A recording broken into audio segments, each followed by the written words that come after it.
नमस्कार दोस्तों, Indian technical training centre में आपका स्वागत है। आज हम लोग बात करने वाले हैं सिंगल डोर फ्रिज के बारे में। यानी सिंगल डोर फ्रिज के बारे में पूरा हम लोग समझने वाले हैं, पूरा हम लोग डायग्राम के जरिए। इसमें देखेंगे सिंगल डोर फ्रिज कौन सा होता है, आपको सामने दिख रहा फिगर जो घर में यूज करते हैं, ये आपका सिंगल डोर फ्रिज है। इसमें एक ही गेट रहेगा, बस खोलना और लगाना, उसी में अंदर में सारा सामान रखना। ये आपको फ्रंट से ऐसा दिखेगा, जब ये गेट खोलेगा तो अंदर में सामान रखने योग्य जगह दिख जाएगा, जिसमें सामान हम लोग रख सकते हैं अलग अलग ट्रे में। उसके अंदर होता है एक फ्रीजर। फ्रीजर क्या होता है, जो इस टाइप से अंदर कूलिंग कॉइल लगा हुआ रहता है। दोनों फिगर एक ही है, एक ही दोनों चीज़ है। दर्शाएगा कैसा रहता है या ऐसा रहता है, दिखाई देगा। और उसी फ्रीजर में सबसे अधिक कूलिंग करता है, मैंने समझाता है लेकर के। और जब बाहर से देखेगा बैक साइड से, फ्रंट से तो ऐसा दिखेगा सामने से, जब फ्रिज के बाहर से देखेगा बैक साइड से, तो बैक साइड बिल्कुल इस तरह दिखाई देगा। लेकिन इसमें दो टाइप से दिखाई देगा। दो टाइप से क्या, ये जो कंडेंसर को लकीर दिख रहा है ना, इस तरह से पूरा इस तरह से लपेटा हुआ पूरा एक किस्म क्या रहेगा, पूरा प्लेन रहेगा। प्लेन रहने का मतलब पूरा बॉडी दिखाई देगा। और ये जो कंडेंसर कॉइल पूरा दिख रहा है ब्लैक कलर से घुमा, ये पूरा अंदर बॉडी के अंदर पैक रहता, इस तरह से पूरा पैक रहेगा। तो इन्हें दो तरीका से मिलेगा, एक पैक रहता और एक बाहर रहता। अब इसके अंदर देखिएगा तो एक चीज़ और आता है सबसे नीचे में। हर एक चीज़ सिंगल डोर फ्रिज है, डबल डोर फ्रिज है, सबसे नीचे में बेस प्लेट में एक कंप्रेसर आता है, गोल सा रहेगा बिल्कुल इस तरह से। जो सामने यहाँ पर दिख रहा है ये वाला कंप्रेसर, वही कंप्रेसर है। यही वाला कंप्रेसर यहाँ पर आपको फिगर बना कर दर्शाया गया है। तो यहाँ जो दिख रहा है ये पूरा सा, ये तीन का यानी कंप्रेसर है। अब कंप्रेसर में देखेगा तो यहाँ पर तीन पाइप रहता है। तीन पाइप कौन सा रहेगा, एक पाइप यहाँ से निकल रहा है। और थोड़ा सा रेड कलर ले लेते हैं ताकि आपको समझाने में अच्छा रहे। हाँ, अब देखेंगे यहाँ पर एक पाइप यहाँ है, एक पाइप यहाँ है, एक पाइप यहाँ है। टोटल इसमें तीन पाइप है। तीन पाइप होता क्या है, ये कंप्रेसर दिख रहा है, इसमें दो पाइप देखेंगे सेम साइज का है, बराबर, लेकिन ये पतला साइज है। जो दोनों बराबर है ना, किसी एक को क्या बोलेंगे चार्जिंग पाइप, किसी एक को बोलेंगे सेक्शन पाइप, और जो सबसे पतला रहेगा उसको बोलेंगे डिस्चार्ज पाइप। तो ये तीन पाइप है ना, एक मेरा चार्जिंग पाइप हो जाएगा, एक सेक्शन हो जाएगा और एक डिस्चार्ज हो जाएगा। तो इसमें जो डिस्चार्ज पाइप होता है, जब इस कंप्रेसर को हम लोग ऑन करते हैं, जब इस कंप्रेसर हम लोग क्या करते हैं ऑन करेंगे, यानी 220 वोल्ट से जैसे ही देखें ना, ये मेरा कंप्रेसर क्या होगा, चालू होगा तो अपना अंदर का मोटर चलना शुरू होगा। चलेगा, काम क्या करेगा, डिस्चार्ज लाइन से गैस बाहर निकलेगा। डिस्चार्ज लाइन से गैस बाहर निकलने के बाद ये डायरेक्ट यहाँ से निकलने के बाद कहाँ चला जाएगा, इसमें कंडेंसर कॉइल में। और कंडेंसर कॉइल में जाने के बाद लास्ट कहाँ निकलेगा, यहाँ से फिल्टर के बाद ये दिख रहा है मोटा सा फिल्टर कॉपर टाइप का, ये फिल्टर हो गया। और फिल्टर के बाद ये पतला यहाँ बिल्कुल पतला पाइप जो इस फिगर में भी दिखाई नहीं दे रहा होगा, इस तरह पूरा घूमते यानी कि 8 से लेकर 12 फीट रहता है, सोच लीजिए, पतला एकदम। उसको बोलते हैं कैपिलरी ट्यूब। कंप्रेसर हो गया, डिस्चार्ज लाइन से बाहर निकलेगा तो कंडेंसर कॉइल हो गया, कंडेंसर कॉइल से फिल्टर हो गया, फिल्टर से कैपिलरी ट्यूब, कैपिलरी ट्यूब से अंदर चला जाएगा कूलिंग कॉइल यानी कि इसमें। और कूलिंग कॉइल से फिर से रिटर्निंग जो गैस आएगा वो फिर से कहाँ पहुँच जाएगा, कंप्रेसर के अंदर आ जाएगा। उसी को बोलते हैं सक्शन लाइन, जिसके जरिए कंप्रेसर में आएगा उसको बोलेंगे सक्शन लाइन। और बचा हुआ जो एक्स्ट्रा पाइप एक और रह जाएगा उसको बोलेंगे चार्जिंग पाइप। अब जो है इसमें ये तो क्या पूरा वो चीज़ पाइपिंग का नाम है। अब मैंने इसका वायरिंग रह गया, बाकी ये काम कैसे करता है, ठंडा कैसे करता है, गर्म कैसे करता है, इसका हम एक अलग वीडियो में बात किए ऊपर। उसको बोलते हैं रेफ्रिजरेशन साइकिल। ये जो ठंडा और गर्म करने की प्रक्रिया है, इसके अंदर जो गैस दौड़ता है, कैसे दौड़ता है, कैसे क्या करता है, कैसे गर्म और कैसे ठंडा, इस पूरा क्या बोलते हैं रेफ्रिजरेशन साइकिल। ये वीडियो लिस्ट में जाकर खोजेगा तो मिल जाएगा, लगभग 40 से 45 मिनट की एक वीडियो बनाए, उसके बारे में पूरा डिटेल्स में हम लोग बात किए हुए हैं। तो उस वीडियो को बढ़िया से आप लोग देख लीजिएगा। अब रहेगा पूरा वायरिंग के बारे में, तो सारा कंपोनेंट आपको समझ में आ गया। अब रहेगा वायरिंग में इसमें क्या क्या रहेगा। तो सबसे पहला जो रहेगा, हमेशा कोई भी चीज़ जब वायरिंग करते हैं तो वायरिंग करने से पहले ध्यान देना लोड के सामान कौन कौन सा। लोड के बोलने का मतलब जो लाइन और न्यूट्रल से चलने वाला। तो पूरा सिंगल डोर फ्रिज मात्र दो ही कंपोनेंट है जो लोड यानी कि लोड कहलाएगा, यानी कि न्यूट्रल और फ्रिज से चलने वाला है। पहला हो जाएगा कंप्रेसर, इसको लाइन और न्यूट्रल चाहिए। दूसरा हो जाएगा मेरा ये बल्ब, जिसको लाइन और न्यूट्रल चाहिए। इसको लाइन और न्यूट्रल मिलेगा, ये मेरा चलना शुरू हो जाएगा। ये जो कंप्रेसर है, कंप्रेसर के ऊपर 3 टर्मिनल होता है जिस पे हम लोग पावर सप्लाई देते हैं। उस तीनों टर्मिनल को बोलते हैं कॉमन रनिंग स्टार्टिंग। अगर इन्वर्टर है तो वहाँ पे UVW होता है, उसके लिए एक अलग से PCB लगेगा। लेकिन अभी जो हम लोग बात करना है non inverter single door fridge के बारे में। इस तरह जो कंप्रेसर दिख रहा है वही वाला कंप्रेसर यहाँ पर बनाए हुए हैं। इसके बीच में क्या रहता है, 3 टर्मिनल होता है जिस पे हम लोग क्या करते हैं, पावर सप्लाई देते हैं। पावर सप्लाई कैसे देते हैं, इसको तीनों टर्मिनल है ना, तो जो सिंगल टर्मिनल दिख रहा है, सिंगल टर्मिनल में हमेशा क्या रहता है, यहाँ पे OLP लगा हुआ रहेगा सिंगल पिन पर। और जो 2 पिन बचा हुआ है, इसके दोनों पिन के ऊपर क्या लगेगा, हमेशा रिले लगेगा जो इसको कवर कर लेगा। इस तरह से लग जाएगा। लगने के बाद एक मेन पावर सप्लाई कॉमन पा जाएगा जो OLP होते हुए कॉमन पहुँचेगा, जो सिंगल पिन इसको बोलते हैं कॉमन वायर। और जो 2 पिन यहाँ पर दिख रहा है, एक रनिंग हो जाएगा, एक स्टार्टिंग हो जाएगा। और जो ऊपर से लगा है इसको बोलते हैं रिले। रिले के ऊपर 1 pin, 2 pin, 3 pin, 4 pin, total 6 type का रिले आता है। रिले का हम अलग वीडियो बनाए हुए हैं। तो रिले पर जब पावर सप्लाई देंगे तो ये रनिंग और स्टार्टिंग पावर सप्लाई चला जाएगा और ये इसको स्टार्ट कर देगा। हमेशा पावर सप्लाई रनिंग साइड में देना है, बस ध्यान देना है। अगर LG का कंप्रेसर है तो उसमें स्टार्टिंग पावर सप्लाई देता है, स्टार्टिंग पर से रिले क्या करता है, रनिंग के साथ शॉर्ट लगाता है, इन मेन पावर सप्लाई स्टार्टिंग पे। लेकिन LG छोड़ के बाकी अधिकतर में क्या आता है, मेन पावर सप्लाई रनिंग पे, रनिंग पर से फिर स्टार्टिंग पे जाता है अधिकतर में ये चीज़। ये रिले हो गया और ये OLP हो गया। तो जो यहाँ पर दिख रहा है दोनों समान प्रैक्टिकली कैसे दिखता है, तो OLP ऐसे दिखेगा और रिले आपको इस तरह से दिखेगा। अब पूरा वायरिंग कनेक्शन करते हैं। मेन लोड आपको समझ में आ गया, एक बल्ब और एक कंप्रेसर। मेन पावर सप्लाई लीजिए तो मेन पावर सप्लाई आपका यहाँ होगा जिसमें 220 वोल्ट AC रहेगा। 220 वोल्ट AC रहेगा। ये मेरा अर्थिंग वायर कहलाएगा जो सबसे मोटा प्लग दिख रहा है। और जो 2 पिन दिख रहा है, एक रेड और एक ब्लैक। तो सबसे पहले क्या करेंगे, ब्लैक कलर वायर पकड़ेंगे जिसको हम लोग बोलते हैं न्यूट्रल वायर। न्यूट्रल वायर पकड़ेंगे, उसको जहाँ जहाँ लोड है वहाँ डायरेक्ट दे देंगे। यहाँ से न्यूट्रल पकड़े, डायरेक्ट देखे कहाँ दे दिए, बल्ब पे दे दिए। बल्ब चला गया। अब बल्ब को फेज मिलेगा तभी तो जलेगा, है कि नहीं। अब न्यूट्रल दिखेगा यहीं से OLP पे गया और OLP का एक सिरा जब निकलेगा तो कहाँ चला जाएगा, कंप्रेसर के कॉमन में, ये चीज़। तो कंप्रेसर कॉमन में चला जाएगा। अब बचता है फेज, यानी कि कंप्रेसर को और बल्ब को, दोनों को जब न्यूट्रल मिल ही गया तो दोनों काम करने के लिए चाहिए क्या, फेज। फेज मिलेगा तभी दोनों काम करेगा। दोनों काम क्या है, बल्ब काम है, जब जलेगा गेट खोलते हैं हम लोग तो बल्ब जलता है। बल्ब जलता है तो मेरा अंदर में जो भी सामान रखा हुआ, जो जहाँ पर रखा हुआ वो मेरा दिख जाता है कि नहीं। अब लेते हैं फेज, और फेज के लिए हम लोग रेड कलर लेते हैं। यहाँ जब फेज लेंगे प्लस पावर सप्लाई, ये कहाँ जाएगा, थर्मोस्टेट के एक सिरा पे। और थर्मोस्टेट पे जब आएगा इसके अंदर लगा रहता है एक कैपलरी, जो ये दिख रहा है यहाँ पर लपेटा हुआ, एक कैपलरी कहलाता है, जो वही सेंस करता है। ये लगा कहाँ रहता है, ये हमेशा लगा हुआ रहेगा यहाँ पे, कूलिंग चैम्बर में सटा हुआ रहता है, उसी टेम्परेचर को सेंस करता है।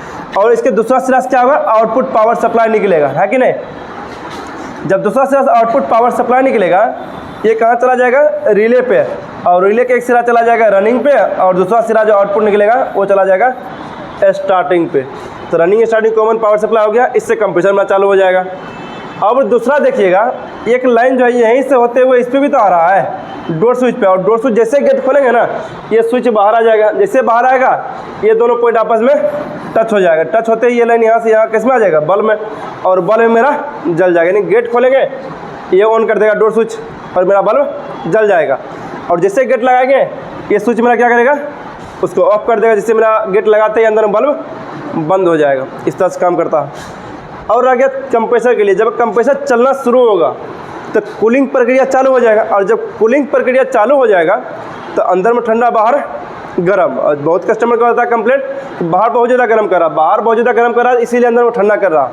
अगर बाहर में गर्म नहीं करेगा तो अंदर में ठंडा किसी भी हाल में नहीं करेगा, क्योंकि अंदर का ही गर्मी बाहर निकलता तब जाकर अंदर में ठंडा होता ये चीज़। अब कंप्रेसर चालू होकर ठंडा करना शुरू कर दिया। जब ठंडा हो जाएगा, मान लीजिए, अब आदमी तो बंद करने बार बार नहीं जाएगा बारात में, कब ठंडा हो गया कब नहीं ठंडा हुआ। ये जो थर्मोस्टेट है, ये थर्मोस्टेट रियल में रहेगा कैसे, ऐसा रहेगा। और बीच में रहेगा एक प्रोब घुमाने वाला, और साइड में रहेगा मेन पावर सप्लाई के लिए 2 टर्मिनल, और एक रहेगा साइड में कैपिलरी ट्यूब इस तरह से घुमा हुआ, जिसमें SO2 गैस भरा हुआ रहेगा।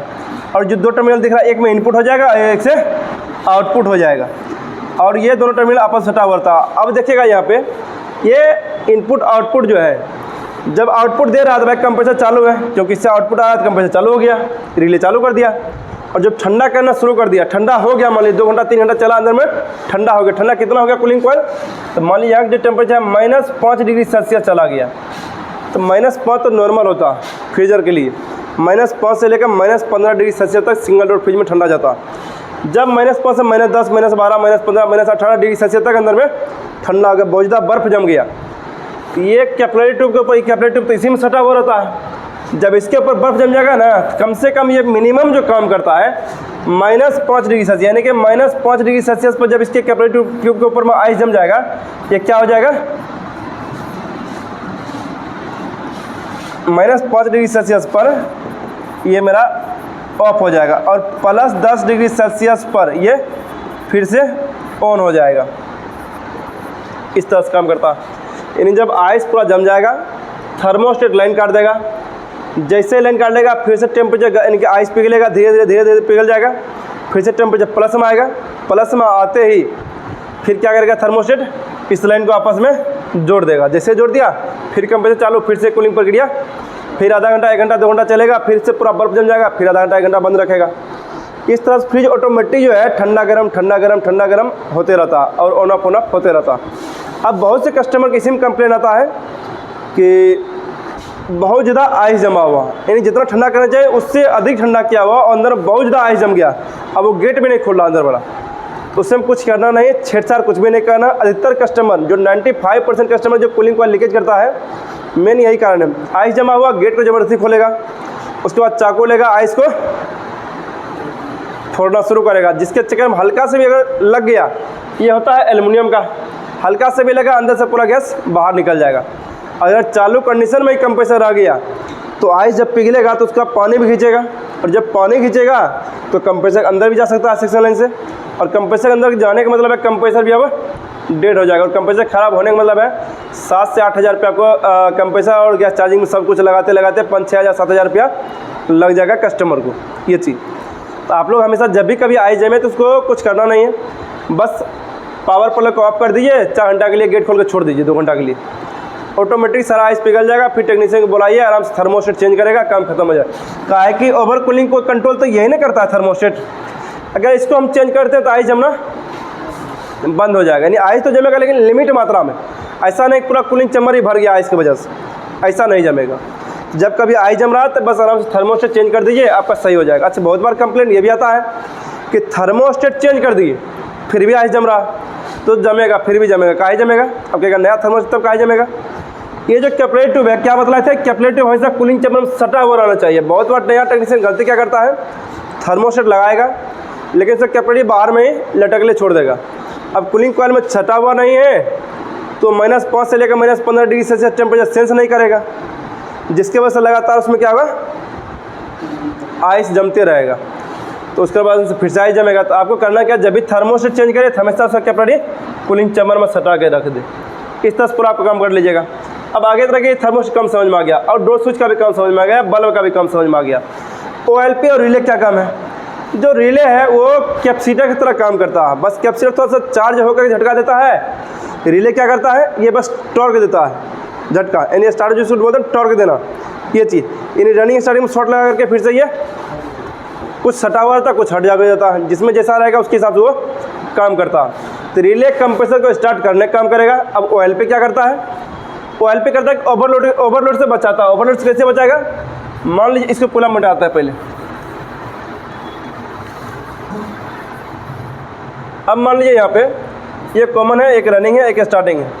मेन पावर सप्लाई कॉमन पे दिए, रनिंग पे दिए, और यहाँ से कैपेसिटर लगा के स्टार्टिंग पे दिए, चाहे रिले लगा के स्टार्टिंग पे दिए। अब कॉमन पे देने से पहले हम लोग क्या करते हैं, बीच में OLP लगाते हैं। OLP करता है क्या, जब किसी कारण से कंप्रेसर बहुत ज़्यादा हीट हो रहा है, ये OLP जस्ट कंप्रेसर में चिपका हुआ रहता है। जब किसी कारण से कंप्रेसर बहुत ज़्यादा हीट हो रहा या कंप्रेसर चालू करते ही बहुत ज़्यादा हाई एम्पेयर ले रहा, तब क्या होगा, तो जब हाई एम्पेयर ले चाहे ओवर हीटिंग हो, दोनों की वजह से कंप्रेसर गर्म होगा, और कंप्रेसर गर्म होने का मतलब है कंप्रेसर अंदर से ख़राब हो जाएगा, जल जाएगा, कॉइल ख़त्म हो जाएगा, है कि नहीं। और कंप्रेसर एक बार जल गया तो पूरा कंप्रेसर चेंज करना पड़ेगा, और गैस भी साथ में चार्ज करना पड़ेगा।